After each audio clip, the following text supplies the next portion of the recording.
reka nifurize ibihe byiza abakunzi b'ikiganiro menya kuba kuri Victory TV nk'ibisanzwe muri kumwe nanjye Wela Joseline abari mu majyepfo amajyaruguru ibirasirazuba iburengerazuba ndetse no mu mujyi wa Kigali reka mbapepere mbifurize kubwuga neza mwirebera Victory TV nari mbakumbuye cyane mumeze neza suhuza uwo muri kumwe mukunzi wacu mumere peace utwandikira comment nimba wifuza ko tuzagusora cyangwa se hari igitekerezo wifuza kutugezaho watwandikira ukatwohereza ubutumwa bugufi nimero ziri kuri ekra reka nibutse abakunzi bacu badukurikiye ko iki kiganiro ari kuwa gatatu guhera saa moya kugeza saa moya n'igice muri kumwe nanjye Wela Joseline bageza amakuru menshi atandukanye dusura abikorera batandukanye batubwira byinshi bitandukanye reka mbibutse ko abantu muri iki gihe muri mungo mukwiye kwigira ku bantu tugenda dusura kuko bafite ibitekerezo byinshi bitandukanye bafite inyunganizi bafite ibintu byinshi babagezaho bigahindura ubuzima bwacu urubyiruko rudukurikiye abanyeshuri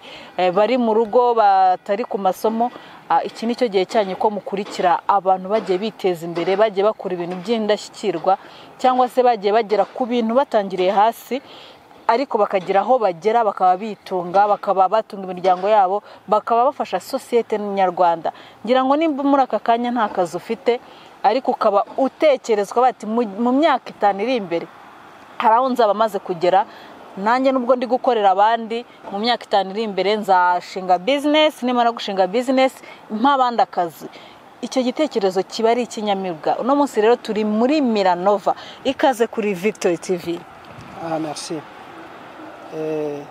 watangira utwibwira amazina yawe mbibutse kwitwasuye ari umuyobozi wa Milanova agiye kutwibwira hanyuma atubwire ubundi umuntu yumvishe Milanova nkaho dukurikiye ngira ngo wagize amatsiko Milanova iyo bavuze Milanova twumva iki uratangira twibwira hanyuma unadusobanurire Milanova umuntu yumvishe Milanova yakumva iki murakoze cyane amazina yanjye y'ababyeyi nitwa Hassan Niyirora abantu benshi banzi ku izina rya Douglas aho nagiye nyura hose cyangwa niryo banzi Hassan Douglas ariko amazina y'ababyeyi ni Niyirora Hassan so nkuko bivuze ngewe manager director wa Milanova Limited iyo bavuze Milanova ni company restaurant fast food ikaba bakery and pastry ikaba coffee shop ibyo byose bikorerwa muri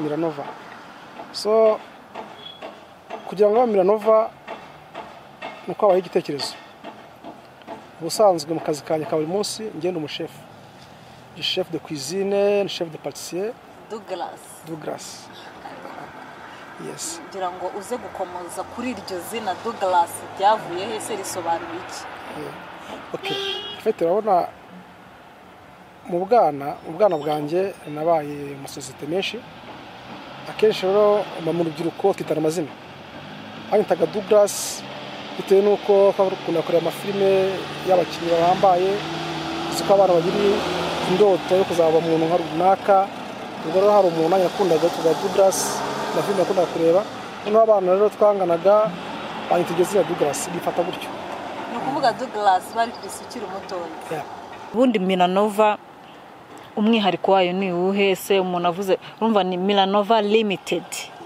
tutubwira agashya ko muri Milanova cyangwa se umuntu avuze Milanova Limited twumva iki afite iyo mbise Milanova umva ko ari nova harimo ibintu bishya harimo innovation nkanjye ngenda umuchef nkuko nakubwiye umuchef wo mu gikoni umuchef wa patisserie n'umwihariko kuri ngewe abantu benshi bakora no mwuga usanga iyo ari umuchef de cuisine usanga ari chef de cuisine azi guteka c'est bien ariko ugasanga no hari abandi babazi pastry and bakery cyangwa se kabazi bakery gusa baza bakery abantu bakora imigati uko imigati bitandukanye n'amakeke amabiscuit amashokora amakeke y'ukwe anniversaire iyo ushatse anniversaire nko muri Kicukiro cyangwa ahandi hantu hano mu Kigali ukagera muri Milanova wakebeye ikibazo aho ukeneye kunywa coffee nziza juice ukeneye kurya ice cream wageze muri Milanova washubijwe washatse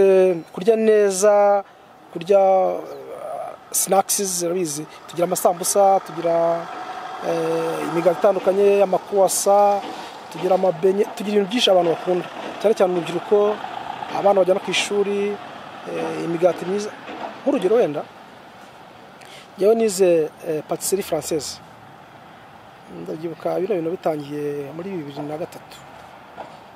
Nari mfite umuprofeseri wanjye w'umutaliyani yarankundaga cyane, ndi mu bantu yigishije neza, nanjye nzi neza ko nize neza.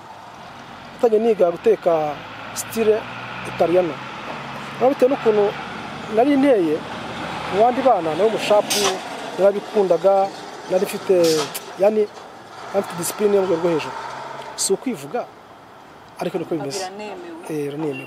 So rero uko nagendaga mari igihe nagendaga njyana mu formation atandukanye, kanjyana mu bigo by'Abafaransa kujya gukora amatuning atandukanye, nkajya mu bigo by'Abanyamerika gukora amatuning atandukanye. Bityo rero byatumye noneho bya bintu bikunda cyane, bikundishwe no mu Mutaliyani. Kurabona Abataliyani bazwi cyane ku bintu bijyanye n'ifarine, gukora amapizza, gukora amapastas, amapata atandukanye, amasosi meza ajyanye n'ibyo biryo by'Abataliyani. Noneho rero ko yari inshuti n'Abafaransa, nkajya gukora amatuning mu Bafaransa, bituma rero menya guteka neza style française, style italiano. Muri make yani ndi umuspecialiste mu bintu bijyanye no guteka. Kuva muri 2003 2004 nakoze mu hoteli atandukanye. Hanyuma hagati aho ngaho Hassan, ibyo ari byose kugira ngo ugere kuri Milanova hari urugendo waciyemo, hari imbogamizi wahuye nazo, hari chance wahuye nazo. Ndagira ngo uduhe urugendo wahuye narwo kugira ngo ugere muri Milanova. Ese warizo umaze kurangiza uhita ushinga Milanova, cyangwa se wabanje gukorera abandi n'ubushobora baye mu chief ahantu hatandukanye? Duhe urwo rugendo Milanova kugira ngo ube wicanga utubwira kuri Milanova wahuye nibihe, waciye mu yenzira. Afite nibyo nkuko bivuze, n'urugendo rurerure warwemeza mirimo ni kiro kinini. Muri icyo gihe nigaga ibintu bijyanye no guteka, ngeze gukora amahugurwa amwe twakoreshejwe n'Abadage ya entrepreneurship. Watangiye ryari kwiga ibintu byo guteka? Muri 2003 tubona bitangiye. Noneho uko najyaga nyuzamo najyanye gukora amatuning atandukanye. Rero ikintu cyatumye no mbikunda cyane, umva ko natangiye niga ariko nziko nzakora Rwanda. Uko iminsi yagiye inshira rero nagiye mbikunda cyane. Maze gukora training rero kuba rwiyemeza mirimo ya entrepreneurship, numva ari umushinga w'Abadage afite yabakugisha kuba rwiyemeza mirimo niki. Nafashe igihe kigera nko kuri 3 semaines niga kuba rwiyemeza mirimo. Kuba rwiyemeza mirimo rero ni ikintu kinini cyane, bisaba umuntu wihangana. Byamfashije kugira igitekerezo no kugira ide. Uko nagenda nkorera abantu batandukanye, baragiye nkorera nakoreye abazungu batandukanye, Abanyamerika, Abanyafrika, Abanyaburayi, nakongera noneho nizo turingi nakoraga, cyari kintu kinini. Naje kugera ide ngeze hagati numva ko ngomba kuzikorera. Nzi gukora ibintu byinshi. Mu byukuri nzi gukora ikintu kiva ku ifarine. Nzi ko hano mu gihugu n'abantu bake cyane abantu bashaka gukora ibintu bikomoka ku ifarine cyangwa guteka ni bake, barahariye rwose. Ntabwo sinzi abantu bose bahari. Aho nkurikira amahoteli nagiye ncamo, nagiye mba nk'umuchef. Ahantu hose nagiye mba ndi umuchef, nyoboye amahoteli, amaresitora akomeye, ngira abantu inama. Byumvikane ko naje kugira igitekerezo cyo kuzikorera. Byarangoye cyane. Gukora umushahara ntabwo ari ikintu. Ukora umushahara birumvikana, ifite intego, hari ibyo wirinda, hari ibyo wiyima. N'inyo byinshi cyane kugira ngo nanjye ngere kuri ibyo ngibyo. Icyambere kugira ngo ngere kuri ibi ngibi, nagize ide yo kuzakora ikintu nk'icyo professeur wanjye yakoze. Ukunda gukira ko nakurya pizza cyane, kuko nzi no kuzikora cyane. Urumva gukora n'Abafaransa n'abantu bakora cyane bihuta, bagira umuvuduko mu byo bakora kandi bafite target. Nanjye rero narabiganye, maze kugira igitekerezo cyo kuzakora ikintu, nkibaza ikintu nzakora, ese nzakora ubushobozi, ese ko maze kugira amahugurwa ahagije yo kuba nababwiriza mirimo natangira kuki. Byabaye ngombwa ko nshyira umupira hasi, mfata umwanya wo gutekereza yuko ngomba kuzakora ikintu cyanjye. Natangiye kwitekereza muri 2009. Naje kubona amahirwe yo kujya gukora mission hanze. Naje gukora ikizamini ndagitsinda ku manota menshi cyane. Bino bizamini bya Miladef by'abantu bajya gukora gutekera hanze. Nagiye ngomba gutekera diplomate, ngira amahirwe mbona akazi nakoze Khartoum. Noneho nkorera abayobozi bakuru ba UN muri Hedikota, barankundaga cyane kuko rero umuhanga, narihutaga, afite discipline, ndi umwana mwiza make. So mvuye rero naje kugira ide yo kuba ngo mbonye igishoro gitoya ngiye kugitangiza. Niba leta nimfashije ikama uburyo bwo kuba nabasha kuba nasohokera igihugu ajya kuba mu bashefu bagiye gutekera abayobozi bakuru babone, abandi bajya za Darifuru bakajya kwenye nabonye amahirwe gukora muri Hidukota gutekera abayobozi bakuru ba UN. Aho rero nabonye igishoro gitoya, ngeze i Kigali numva ko ngomba icyo nakora. Mbese amafaranga atabe imbere farose, yatekereje kuzakora restaurant avec coffee shop. Nakunda coffee shop ko muzungu bwanjye nkunda cappuccino cyane, ariko afite cappuccino ndayikunda pe. Noneho nareba ukuntu njya ahantu nkabona abantu ku kibera abantu babikora bakabyaza umusaruro, tutadufaranga dukeya n'iki nakora kugira ngo nagerageje kuba nakoresha amafaranga amara makeya birananira.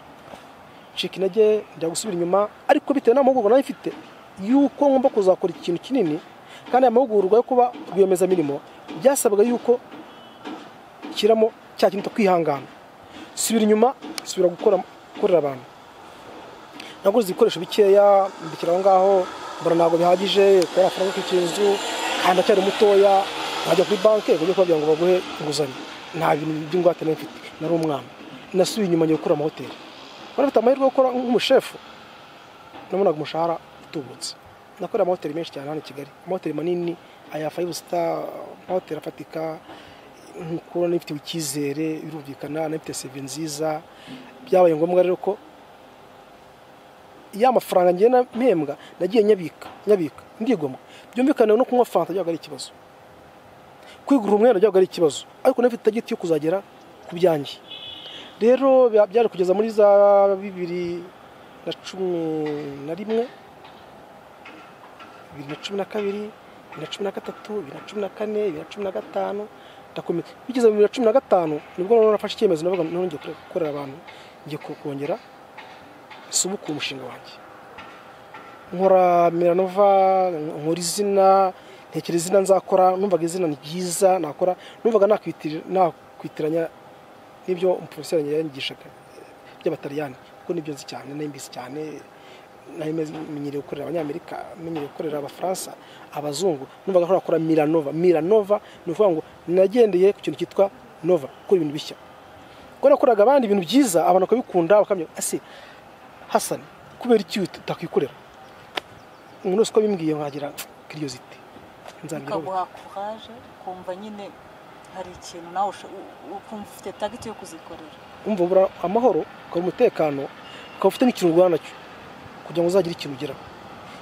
Yani najya gukorera abantu ngakora ngashyamo courage cyane, ubwo abandi bakora bagenda barigeza bajya guterana. Ngiye nakoraga amasaha yose ashoboka, ngende wa muntu ashobora kuba naryama amasaha 3 kabarahagije. Njye kanya mu kazi k'umuntu akavamo nkajya mu kandi, uwo kandi mfite akazi katoroshye nk'umushefu muri hoteli. Ikintu cyoroshye ni akazi gasaba guhagarara igihe kinini cyane, gasaba gupratika cyane, ariko bya bintu kwipratika bikujyamo. Naje rero kwisanga no nabonye izina yitwa Milanova yarangoye cyane, gusara ntabwo navuga ngo ni ibintu bihambaye umuntu wese yabikora. Nyuma yaho naje kubona ikiraka cyo kujya gutraininga muri WDI, traininga abana bashaka kuba barwemeza mirimo. Nuko ndagenda kandi noneho mbikora nk'ikiraka. Bigeze ngo ndababwira rero bitewe nuko nshaka gukora ibintu byanjye, ngenda nashaka noneho kuba umwivolonteri. Naje kuba umwivolonteri, nkanjye nkajya kubakorera, navayo nkaza gukora ibyanjye. Nabikoze nk'igihe kijya ku mezi nka 6. Ndabyibuka cyane igihe WD yigeze kuzana ibintu byitwa ngo incubation center. Ifungura incubation Nyarutarama, ningiye wabaye wa mbere kujya kuba volunteer kubafasha gutraininga abana bamenye gukora umugati. Ukunda gutya nzi gukora umugati neza, nzi guteka neza, nzi gukora amaji meza, nzi gukora ama ice cream. Ibyo byose nabyize mu gihe nari nyine mutoya, nagiye cyane ni produce. Hagata ubwo twahise tukomeza mu byukora, uvuze ko uzi gukora umugati neza. Ese kumva nandi makampani akora imigati, umwihariko wa Hassan cyangwa se wa Milanova nuwuhe mu gukora imigati cyangwa se mu guteka n'izindi ndyo zitandukanye? Ngira ngaho ngaho ni ugiye kutuvira imuzini muzingo, utubwire umugati wo muri Milanova utandukanye n'indi migati. Ese umwihariko wo muri Milanova mu guteka, yaba chips, yaba gukora coffee, yaba gukora yari nibagiye yaba gukora gato, ngira ngo njye nkumenya nakumenye ukora gato. Ugiye kutubwira umwihariko wo muri Milanova naho utandukaniye n'abandi, cyane ko wavuze Milanova nyine ni innovation, ni uguhanga udushya cyangwa se kuzana ikindi kidasanzwe kitari gihari. Umwihariko wa Milanova, umva abantu benshi bakora business, par exemple ushobora kugenda ukavuga mfite amafaranga mfite miliyoni 200 ku konte, reka ngende mbonye inzu ahantu, reka ngende nigana ibyo kana kakoze. Abenshi uko bikora yabikora kenshi baraferinga, kubera iki? Ntabwo yigeze we ubwe ibyo bintu bimubamo, ntabwo yabyize, ntabwo abikora nk'umwuga, abikora nyine nka rwemeza mirimo, wemvesisha amafaranga ariko ntabwo wemvesisha iki ubumenyi. Ngewe rero ndebye abandi byo bagenda bakora, sanga bitewe n'umwihariko mfite yuko nzi ibaze kuba uri umushefu uzi guteka neza, uzi gutegura indyo nziza, indyo ibereye abantu, uzi aho utangira kugimenya aho usoreza, ukaba uzi gukora gato, uzi gukora gato d'anniversaire nziza, uzi gukora gato ya mariage nziza, ukaba wabasha kuba wakora umugati mwiza, wakora keke nziza, wakora mana ketse uhageze wigereye ugeze muri Milanova wabona witandukanira. Ndakeka ko abantu bose babasha kugera muri Milanova uhageze, burya nawe bivuga nabi, ariko uhageze ukahigerera ukareba ibintu dukora. Ngira ngo twahageze, twari turi mu gikoni nkuko muri kubibona, aho ngaho ari gukora chips, ari gukora umuceri. Ibi ni ibyo abakiriya ari gukorera, murabona mu gikoni harimo isuku, na ahantu hameze neza cyane. Buriya amaresitora menshi ikiyica nuko batagira amasuku, ariko urebye iki gikoni uburyo uri kukibona harimo isuku. Uyu uri guteka ni Hasani, akaba ari nawe chief, ari kubiteka neza nkuko muri kubibona kuri ekara. Yewe abantu uri kubibona ari kubiteka uhita ugira apeti utarabirya, ubonye n'isuku irimo. Milanova urabona ko itandukanye. Hanyuma iyi ndyo turi kubona uri guteka wayisobanura muri makeya? Nabisobanura cyane. Urabona hari iyo bita Milanova sandwich, ni umugati wacu homemade, umugati ngiye nikorera. Uraza kubonamo twesha inkoko, ukoresha imboga z'iwacu, buriya ni indyo yuzuye.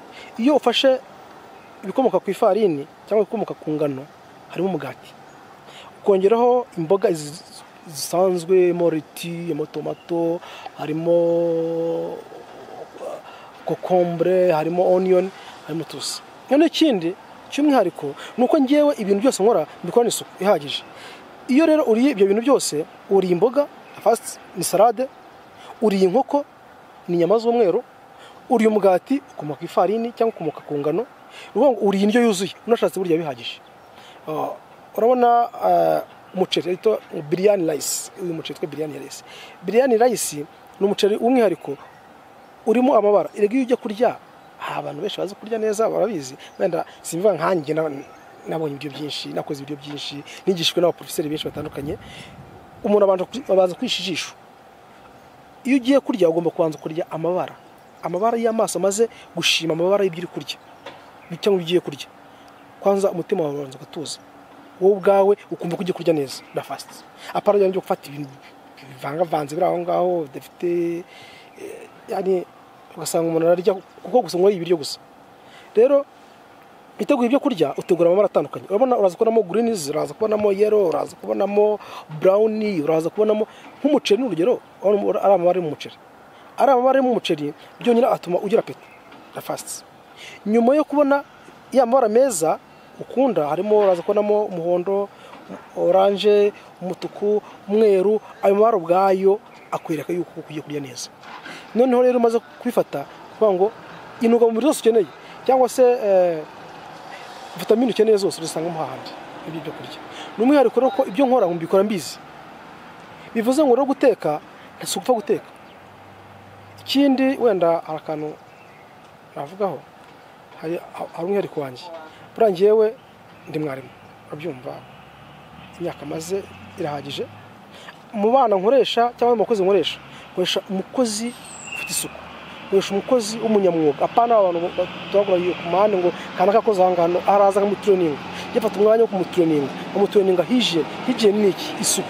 Akamenya isuku, nyuma kumenya isuku nkamugisha guteka neza, akamenya gukurikiranya indyo. Ubu ni umuntu ugomba guteka muri Milanova. Imigati, umuntu ukora umugati cyangwa ukora keke, ukora gato umfasha, ni ugomba kumutraining. at least turinga amezi 3 umukozi amaze kuba ari trained kuko hano dukora 24 hours n'umwihariko. Iyo ugiye gutanga akazi ubanza ugakoresha training cyangwa se umuha akazi? Kuba yaba abizi abatanabizi icyangwa nuko mbaza nkarera discipline kwanza. Discipline ku mwanya wa mbere buriya kuko natujwe nge discipline. Iyo afite discipline arumva agira isuku agendera ku mabwiriza, uwo muntu azavamo umutetsi ejo hazaza mwiza. Hanyuma hasi hari abantu badukurikiye, turabizi neza ko turi mu isi, tugira ubushobozi butandukanye, tuba mu buzima butandukanye. Hanyuma tubwira, hari nk'umuntu udukurikiye ariko ntago aragafata, ari muri bwa buzima bworoheje, ese ni yarya gute n'indyo yuzuye? Umuntu uciriritse ntago abantu tungana, ni ibintu byumvikana, ariko kanga urugero, hari icyo bita uturima tw'igikoni bihingamo imbuto zitandukanye, imboga zitandukanye, sibyo? Ngewe mfite hano duturanye hafi ahangaha hari imboga, urabona imboga zimeza hanze dodo. Buriya abantu benshi twibeshya mu kurya kubera ubumenyi bukeya. Ibiryo byose babiryamo indyo yuzuye. Fata dodo zawe uzironge neza, uzironge n'amazi meza ndetse birenze inshuro 3, nurangiza uzikatagura dutoya, ufate impede ruire utuvuta duke cyane, duke dushoboka. Za mboga fata isafuriya yawe uzinyuzemo uzigaragure, ufate akunyu gakeya karinganiye so kugira ngo ushyire ibintu byinshi, katagura gatunguru kawe ushyiramo hariya, urangiza ugaragure za mboga koze gushya cyane. Nubona imboga zihiye zigahinduka umuhondo, deje amaze kuzica, indyo yuzuye amaze kuyica, uziko wariye neza. Ntago ari ngombwa kugira uburyo byinshi, rya duke ariko twiza, tubitwa n'umwuka gakeya, uzikuremo za mboga uzishyire ku ruhande. Fata ibishyimbo byawe, ibishyimbo si ibyo bisanzwe, si ibyo kurya abanyarwanda benshi duhuriyeho. Ibishyimbo, ufata ibishyimbo byawe uteke neza, ibishye, ibyo ushaka kuvuga bikarange n'agatunguru sumu, tungurusumu ni nziza cyane buriya kuri twebwe kuko ni umuti, ni medicine, sibyo? Ufite udushyimbo ubonye za mboga, ibyo ni ibintu mvuze wenda abantu bako biciriritse, ariko ni ibintu kungahaye cyane ku mubiri wacu, ni ibyo kurya byiza. Ikindi twavuze ne ibirayi nabyo ukunda kuboneka kenshi. Ibijumba ntabwo ari ngombwa kugira ngo ibiryo ubirye kenshi, umunsi ubihorere ugenda uhindura. Ejo niba warariye za mboga z'ibyatsi, ejo uzagenda ufata inyanya 2 uzikate ushyira ku nyuga gakeya uzirye zonyine zidatetse.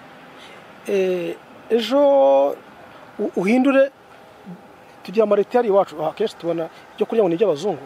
Fata reti nziza turazihingira hariya, fata reti zawe uzironge neza inshuro zirenze imwe, n'ufite na kavinegre ushaka ka vinegre, ugafata amazi meza ugashyiramo muri ya vinegre, hanyuma ukazirongesha kugira ngo wice za mikrobe. Urusha kubirya bya bintu uko bibabire neza, kumbe birya mikrobe nyinshi. Za mikrobe zikaza kugiraho ingaruka. Icyambere no kubigirira isuku iza ku mwanya wa mbere.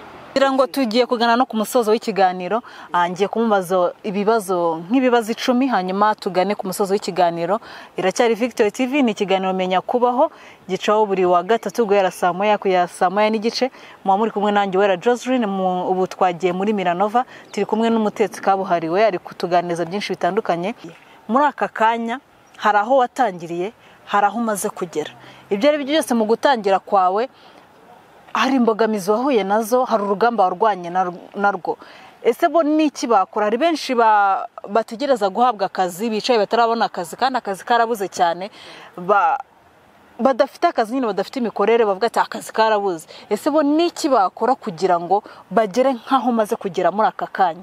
By'urubyiruko nuko bakuramo ku mufuka, umuntu wese agakora. Mbere mu gihe cyashize wasangaga abantu baryama akaryama amasaha menshi cyane ngo araruhuka. Uruhuka utakoze gute? Ibintu byose twebwe bavuga ngo umuntu arigira yakwibura agapfa. Tugomba gukora cyane, tugomba gutekereza cyane, tukigiye no ku bandi. Kuko nanjye nakubwiye ko arabona igiyeho, gisha inama ibyo utabashije gukora neza ubyige, ariko utange serivisi nziza, byose uzabigeraho.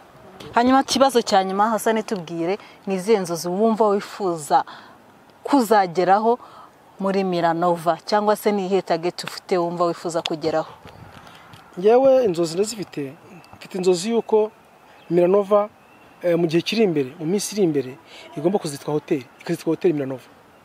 Kuko igihe cyose ngenda kuri step, ngomba kugendera ku ntumbero nkuko dufite ngo 2050 2050 ngomba kugendana n'intambwe ya 2050 mu gihe cya 2050 ngomba kuzaba byibuze Milanova ari hoteli Milanova kandi ikaba ifite abantu benshi ihakazi ikaba ifite imisoro yishyura leta kugira ngo leta itere imbere n'igihugu gitere imbere muri rusange.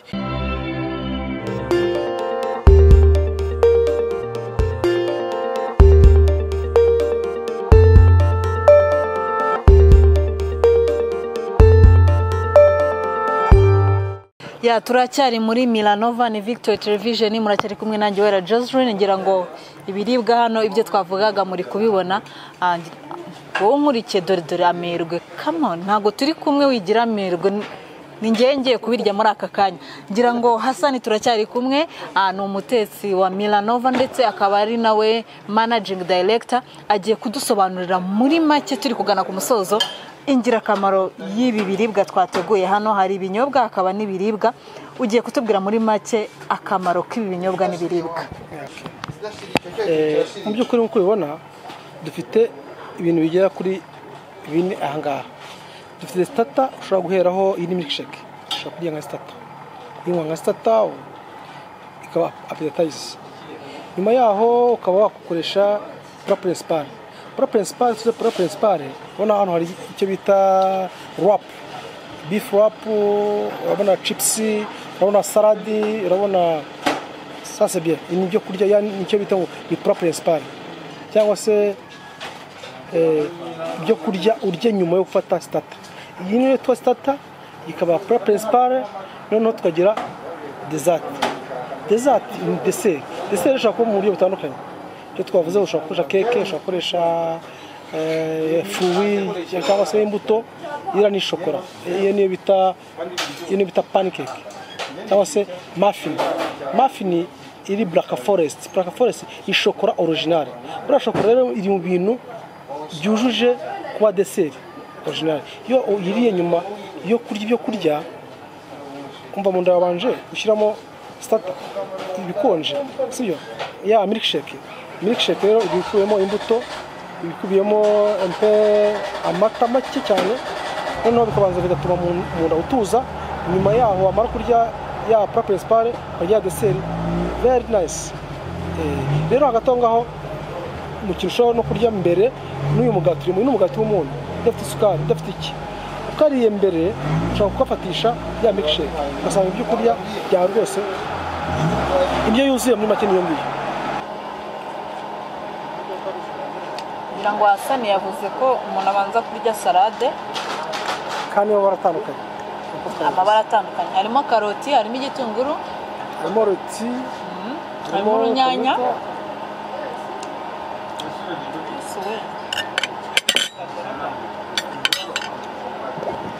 ni ibintu biryoshye cyane mwabyumvishe rero turi muri Milanova ni Victory Television tugannye ku mwanya wo gusoza ikiganiro yarimenya kubaho kuri Victory TV muri kumwe nanjye Wera Joseline ngira ngo nicyo gihe ngo murye indyo zuzuye kuko indyo yuzuye igira akamaro ku buzima bwa muntu rero imiryango idukurikiye abamama nicyo gihe ngo mutekere imiryango yanyu indyo yuzuye ufate neza umutware wawe ufate neza abana bawe ngira ngo uyu mwana afite imibereho myiza cyangwa se ikiremwa muntu iyo gifite imibereho myiza gikora akazi neza umuntu agirinda indwara ari nako nshishikariza abanyarwanda kwirinda icyorezo cya COVID-19 ukaraba intoki wambara agapfukamunwa usigamo metero hagati y'umuntu ndetse urinda umuryango wawe ngira ngo iyo wirinze uburinze umuryango wawe ukarinda n'abanyarwanda muri rusange ndetse n'isi yose reka mbifurize kugubwa neza mwirebera Victory TV ikiganiro n'ibiri wa gatatu guhera saa 9 kugeza saa 9 n'igice muri kumwe nanjye Wera Joseline